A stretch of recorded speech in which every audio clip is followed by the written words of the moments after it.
here we go. I'm going to read a few more out of these papers, documents submitted to me that Bobby Short had kept, wrote down, and investigated.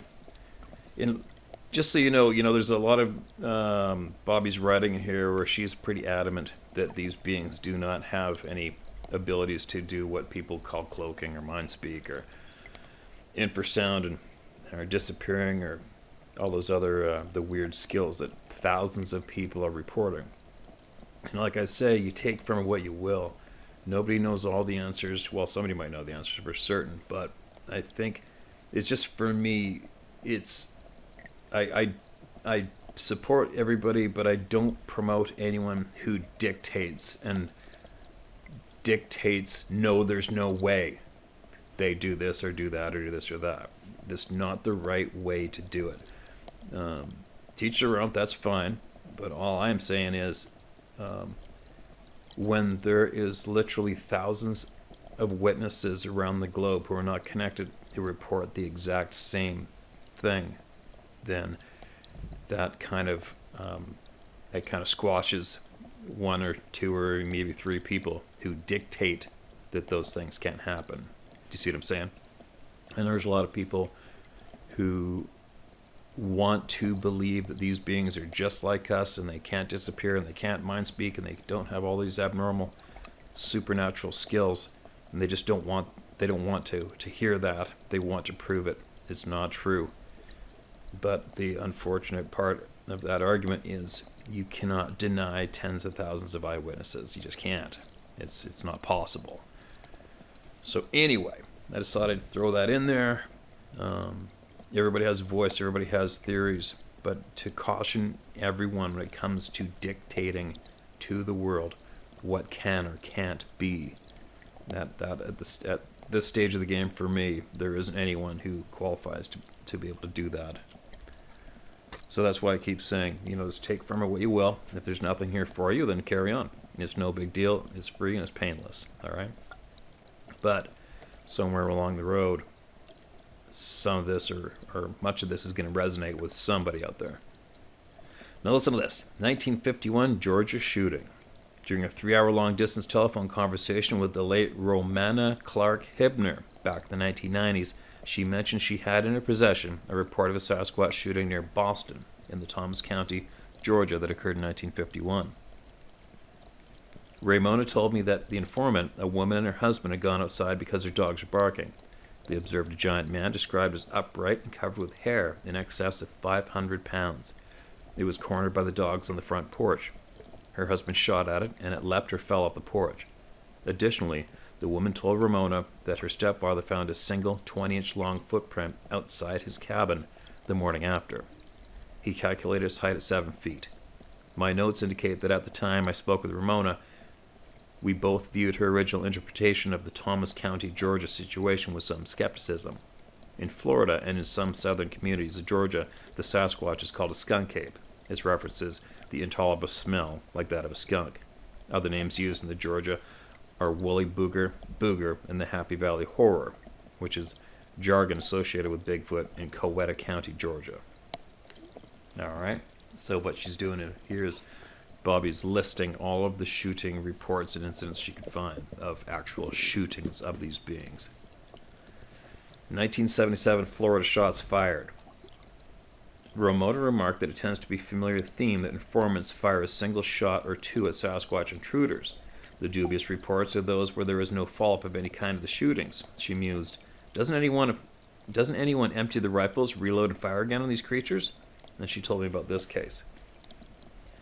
Late one night in Lee County, a resident in rural Buckingham reported spotting a booger and said 7 shots were fired at the animal but seemingly failed to affect it.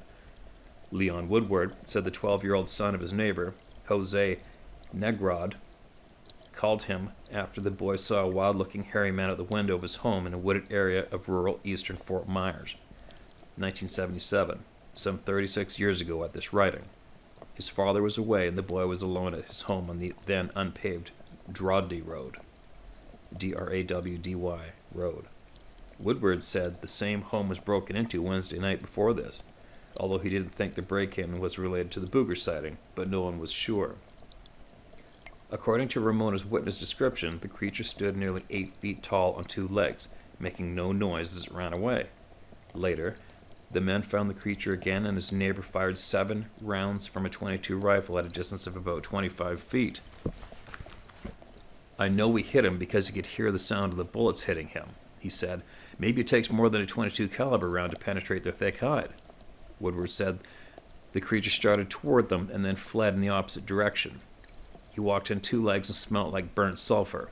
In the end, Woodward called the Lee County Sheriff's Department twice, but deputies said there was nothing found at the Buckingham home on either visit.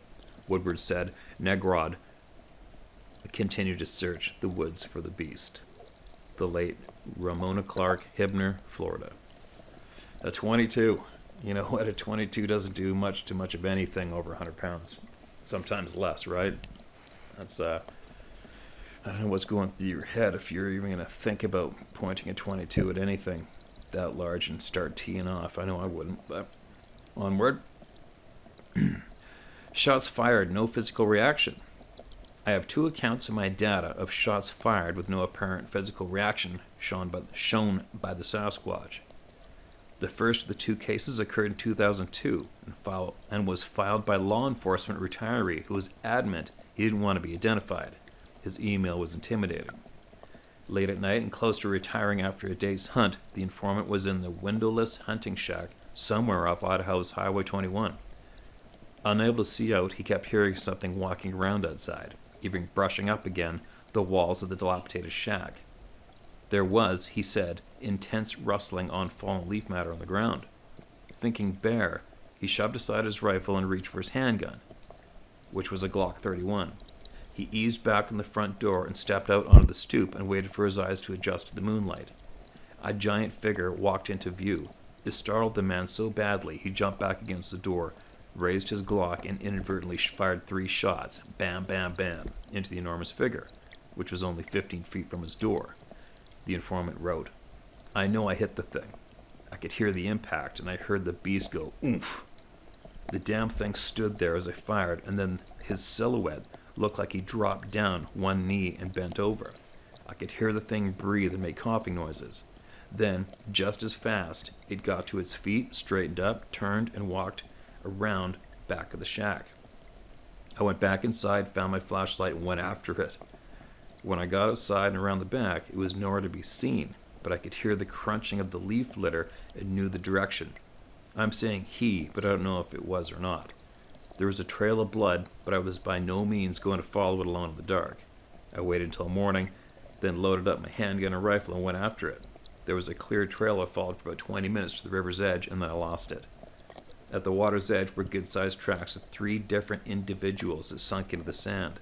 I quit following right there. That right there may have ended my hunting days." The second illustration occurred in 1974, a little farther back in history than I prefer to go. According to the report, 2 policemen fired at a man-like, hair-covered, 6-foot-tall peeping Tom without any effect.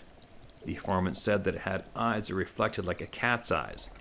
The Bigfoot ran off at incredible speed, leaping over barbed wire fencing, according to the Watauga, Oklahoma informant. Watauga is in Nowata County and has in their past quite a history of Sasquatch sightings. Little has been reported regarding shootings. That is, until the 1980s rolled in and the daily local newspaper in Westchester, Pennsylvania, reported a Marysville, Kentucky man, Mr. Charles Fulton, and his friend Ann Mae Saunders told the county authorities that he fired 2 rounds into a white-colored Bigfoot with a .22 caliber pistol. Apparently no sound was made as the Bigfoot loped off.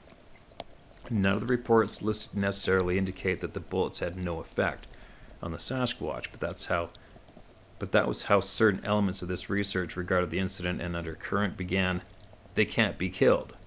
One email announced and another insisted, "They don't die." But that isn't what the data shows. Thank goodness for the statistical count.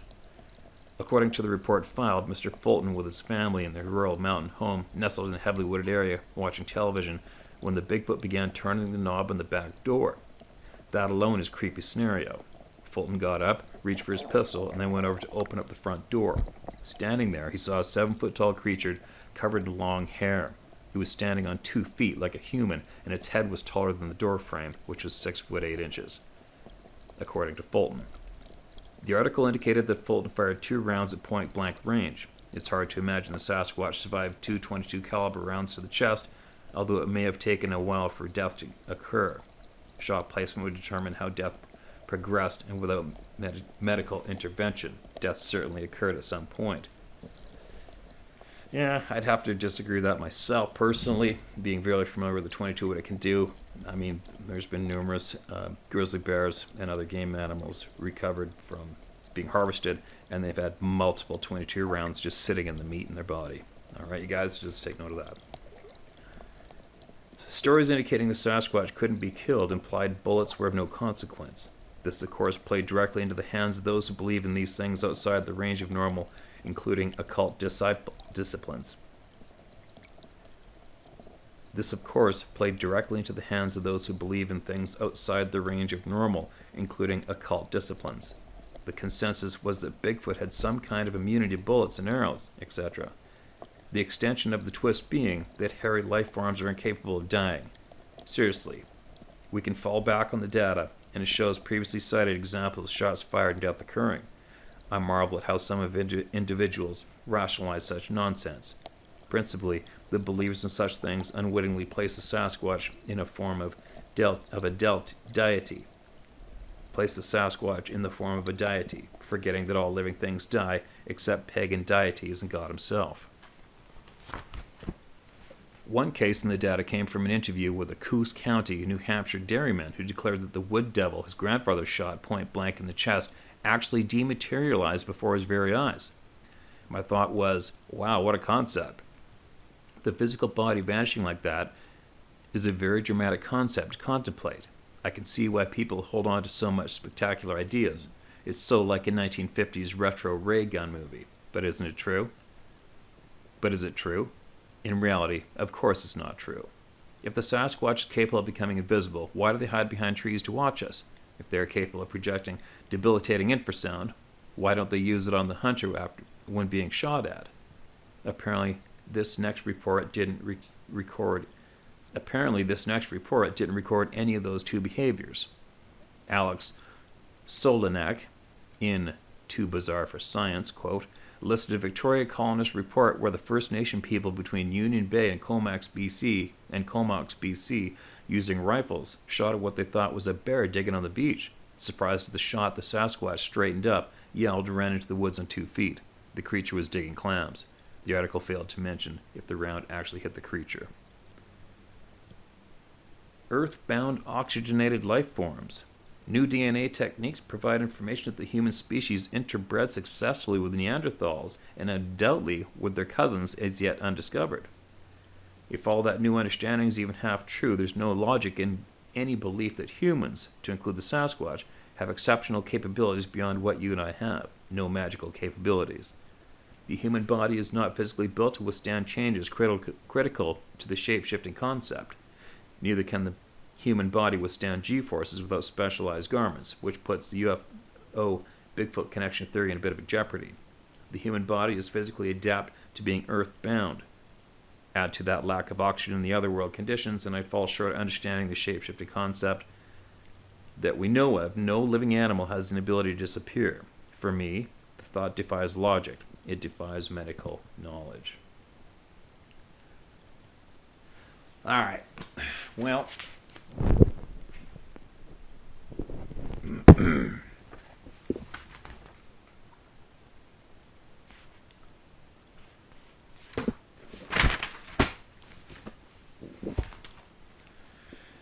I don't know. There's a lot of information out there. There's just a lot of information out there for very credible people that does swing to the direction that numerous beings, you know what, and who knows how many unknown beings are ripping around the planet today, right? Obviously the lost tribe, the tribe of the giants that decided to beat it and make haste for the woods and the remote areas and avoid us at all costs after seeing what happened to the other indigenous people of the land. there's no saying that's not true, okay? And they just might be just as solid and average human as we are today. But the fact is, there is numerous, and I mean numerous, first-hand accounts of these things, unfortunately, yes, disappearing, pulling off things that no human can, and in this mind speak thing, imposing terror on people without even being in the view of them. There's all these things that are happening way too often. They can't be ignored. And I understand the passion behind a lot of people who do not want to accept that as fact. I get it. But the sad thing is, like I've said before, just because your brain can't wrap around it doesn't mean it isn't true. And that's coming from me I've had so many emails from people. I'm still trying to work on getting a reply from a recent email I had that was quite disturbing to me, and has really messed up this one individual. And it proves without a doubt that there is some supernatural things going on. Without a doubt. And hopefully I can share that soon. But I'll read this one more thing. I don't even know what this is about. I'll read this just because of the title. Hopefully it doesn't go on too long, so I gotta get going. It's titled, A Word About Vanishing Footprints. The late Eric Beckjord put forth a story all throughout the 1980s about Bigfoot tracks in the snow that simply stopped and went nowhere.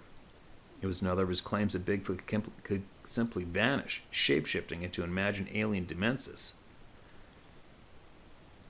He vicariously professed to have photos, but when he pressed to produce those photos, he couldn't. In reality, it was part of Beckjord's silly season. No substance, no basis, but it made for great debate and attention, which Beckjord thrived on. I did some readings from Bobby's notes here, and I'm very happy to do that, and I love hearing what she has to say and what she reported on for certain. But as you go, she is definitely passionate. She's passionate about this topic. She dedicated a lot of her life to it, just as many other people have. And it's no secret that she butted heads with a lot of other individuals when it came to this topic, right? Other researcher groups, individuals. And that seems to be the nature of the beast when you dive in there and label yourself a researcher and go for it, right? I don't know why, but to each their own, that's fine. But what I'm about to get at is she has made it very clear that it's to the point, I can almost tell in her words, she doesn't even want to hear about the supernatural possibilities side of these beings. And that's fine. I mean, I don't, like I said a million times, I don't care I don't care if somebody believes that pink elephants gave birth to Sasquatch. I don't care. I'm not even going to argue with them because it's a waste of my time. That's where everybody's screwing up. For some strange reason, certain individuals feel that they need to have other people jump on their bandwagon at all costs. and I don't know why. I honestly don't get it.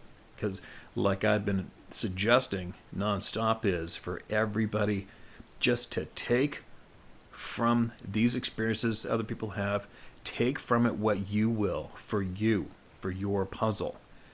And don't force your puzzle on everyone else, okay? That's the wrong way to do it, and that's where everybody gets into conflict, and that's where nobody grows, nobody expands their knowledge. And if I just keep on reading Bobby's words, it's gonna kick open the door for everybody to start jumping on various researcher bandwagons, and there's going to be argument and conflict, and the regular names are going to keep coming up, which I'm trying to get away from. Bobby deserves a voice, big time, for sure. She deserves to be heard, but so do all of you. So what I'm going to do now is I just read another one of a story. What I'm going to do now, I'm going to read a couple emails from all of you and tack it onto this submission to the YouTube channel right here. And we're going to continue to mix it up to ensure that we hear from everybody equally. And just so that everybody knows, every single person's point of view on this topic is their own. And if your point of view is useful to somebody out there on the planet, they're going to take from it what they will. And if not, that's cool too. All right, do you see what I'm getting at? A little bit of a babble there, probably, but what do we got here? Steve, I hope you get this. Dear Steve. Hi, Steve. My husband Bob and I love your channel. I listen to you nightly or whenever you're on. We really appreciate your no BS approach to things, and we all agree about the moronic mindset of the government's attitude about Bigfoot and a zillion other things. Great minds think alike. You always have our support. You have my email and other info. If you close YouTube, please let us know where you go. Check out Mew. It's a good format. Anyway, I grew up being involved and surrounded by many things most would disbelieve and or scoff at. Like you, I never concern myself with the minds of sheeple. I've never been a follower, so I don't worry about the opinions of others. Just have to do my own thing. I'm also not an alarmist. I see many voice their inability to get over unexplained sounds or sightings, and well, I'll keep my opinions to myself, but frankly I cannot imagine the mindset. I'm not easily frightened, and my common sense is firmly rooted in a no BS attitude. Life is what you make it, so make it good. My first involvement with a Bigfoot was as a small child, about 5 years old. I'm assuming this, but it's a logical assumption. Anyway, I used to lay in the back window of my parents' car, and it was my favorite place to be on rides anywhere. There, I could lay and get lost in the stars and clouds and the trees, whatever was outside the window. But this particular evening, I saw this really huge, hairy man run out behind our car and stand there looking as my dad stopped at a stop sign. I waved at him and he raised his hand to me. But my most intimate relationship with Bigfoot was between the age of 13 and a half and 17, when we lived out in the Ocala National Forest outside Ocala in Silver Springs, Florida. We lived on 69 acres backing up to the Oklahuahua River, which was fed by a few natural springs. Beautiful waterway filled with lush vegetation and a cornucopia of fish and reptiles. Our property was mostly forested, and we lived in a makeshift log cabin with a corrugated tin roof. The cement-poured floor had cracked in an uneven plus sign naturally dividing the cabin into 4 rooms.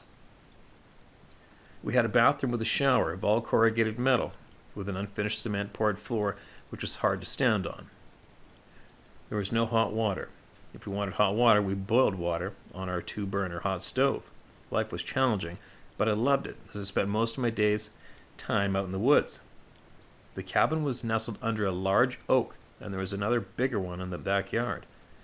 We had egg layers in a well-constructed chicken house, plus 4 other pet chickens that ran loose and 2 ducks, Donald and Daisy, of course, and 4 German shepherds and many, many cats. All the cats were dumped out in the forest, as were our dogs. I simply brought them home. There was a street light with a not too bright light a few feet from our cabin that created a circle of light in the entrance to our property, and my dad usually parked the car near it on the dirt/gravel road that bisected the property down almost to the river from the main dirt road that connected us to civilization. The perimeter of light almost reached the beginning of the forest, which had many unusual places all the way to the river. At night I would sit outside in the car and or play around with the animals, but I learned early on that I was never alone. In the beginning, the dogs were wild whenever they came to the edge of the forest. I would walk down the road to about 15 to 20 feet off the forest line property and try to see what the dogs were so upset about, and that is when I got to see them. There was one really big Bigfoot, and there was a half dozen more and a few kids. They just stood there, and so did I. So as time passed, this became the norm. At least 3 to 5 times a week they came. The dogs barked and growled to defend their yard and me, and before long, the dogs got used to them, and they just followed me out towards them, and we would stand and look at each other. Sometimes the big one would step outside the perimeter of the forest that I could clearly see him. He was at least 8 feet plus tall, clean looking, with long dark hair. None really on his leathery looking muscled chest or his human looking face. He was in no way threatening. I would sit on a tree stump about 10 feet away sometimes and talk to them with my dog sitting next to me. Now if he moved, or they moved, raising an arm, a hand, the dogs would get nervous and growl, but we all respected each other. Sometimes I would leave them apples, leftover veggies, and they liked cookies, and interesting enough, they never bothered our chickens.